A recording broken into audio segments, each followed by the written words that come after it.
Ethane dioic acid is a diprotic acid. That means that 1 mole of acid reacts with 2 moles of sodium hydroxide. Sodium hydroxide is a base or an alkali. So diprotic acid, you'll need 1 mole of acid to react with 2 moles of the hydroxide, hydroxide being a base or an acid. Anyway, we've done a titration, so we've added acid to the base or the alkali, and we've measured volumes, we've got some known concentrations, we can do some calculations. So what have we got first of all? Reacted completely with 25 centimeters, 25.30 centimeters cubed with 0.5 mole dm to the minus 3 sodium hydroxide. I've got a volume and I've got a concentration of sodium hydroxide. I've got two values. It wants me to work out concentration and volume. Concentration is moles divided by volume in decimeter cubed. It wants me to do that calculation first of all. So let's have a look at the calculation. So for sodium hydroxide, I've got a volume 25.3 centimeters cubed. However, concentration is moles divided by volume, and the volume needs to be in decimeter cubed for concentration equals moles divided by volume.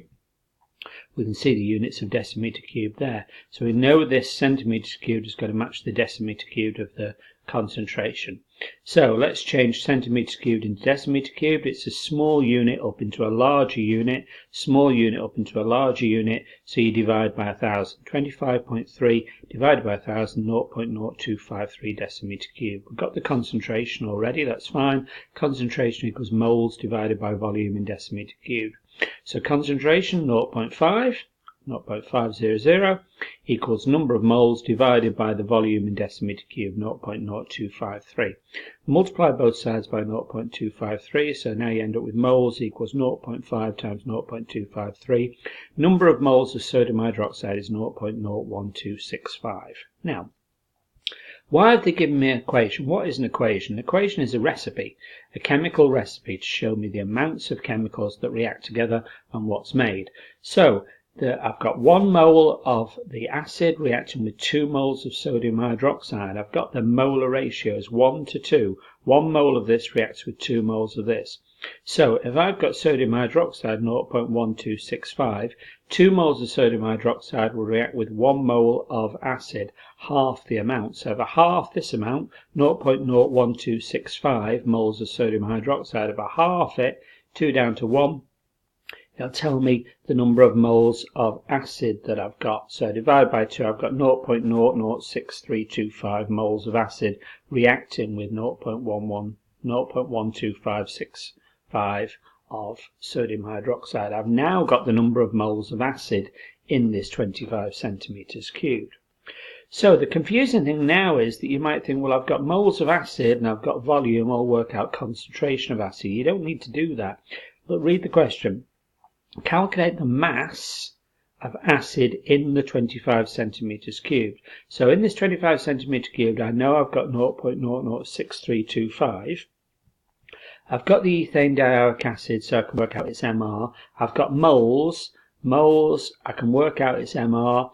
Two H's are 2 1s, 2 carbons, 12 each is 24. 4 16s are 64. I can work out that the MR of the ethane dioic acid is 90, and I've got moles, so I can work out mass. So number of moles 0.006325 in this solution, 25 centimeters cubed solution, equals the mass of the acid in there divided by its MR. So the mass equals 0.006325 multiplied by the MR 90, 0.569 grams in that 25 centimeters cubed.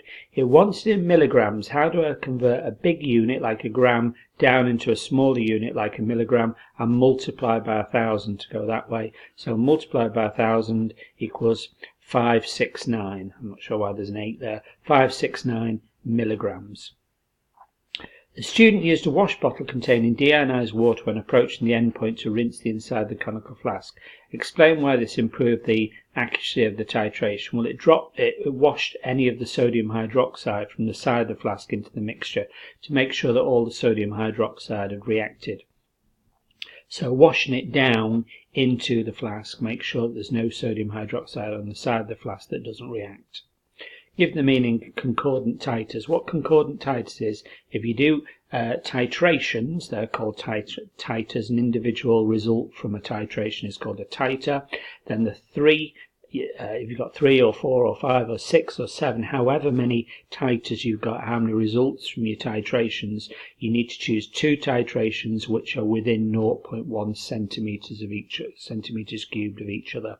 So you pick 2 of your titers, 2 your results from your titration, however many you've got, and you just use those 2, and those 2 have got to be no more than 0.1 centimeters cubed away from each other, apart from each other. Those are the 2 that you use, and you ignore any of the others. That's what concordant means.